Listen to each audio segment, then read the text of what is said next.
অংশগ্রহণের দিক থেকে টাইগারদের দলে সবচেয়ে অভিজ্ঞ সাকিব আল হাসান। এর আগে শর্টার ফরম্যাটের ওয়ার্ল্ড কাপ খেলেছেন 8 বার। এই ফরম্যাটের বিশ্ব আসরে 47 উইকেট নিয়ে সর্বোচ্চ উইকেট শিকারের রেকর্ড সাকিবের। বিশ্বসেরা অলরাউন্ডার ওয়েস্ট ইন্ডিজ ও যুক্তরাষ্ট্রে খেলবেন নিজের 9তম আসর। তবে এই কীর্তিতে অবশ্য একাই নন সাকিব। ভারতের অধিনায়ক রোহিত শর্মাও খেলবেন ক্যারিয়ারের 9তম টি-20 বিশ্বকাপ। অল্পের জন্য এই দুই ক্রিকেটারের পাশে নাম লেখাতে পারেননি মাহমুদুল্লাহ রিয়াদ। 2007 থেকে 2021 সাল পর্যন্ত 60টি টি-20 বিশ্বকাপ দলে ছিলেন সাইলেন্ট কিলার। সর্বশেষ 2022 বিশ্বকাপে অস্ট্রেলিয়া সফরে ছিলেন না অভিজ্ঞ এই ক্রিকেটার। এবার 8তম কোটা পূরণ করতে যাচ্ছেন মাহমুদুল্লাহ।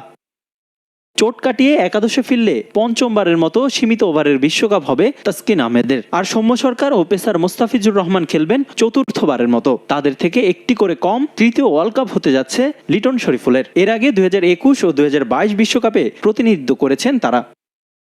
এদিকে দ্বিতীয়বারের মতো 20 ওভারের বিশ্বকাপ খেলবেন অধিনায়ক নাজমুল হোসেন শান্ত। 2022-এ প্রথম শর্টার ফরম্যাটের বিশ্বমঞ্চে খেলেছেন তিনি। তার মতোই শেখ মেহেদিরও এটা হবে দ্বিতীয় টি-20 আসর।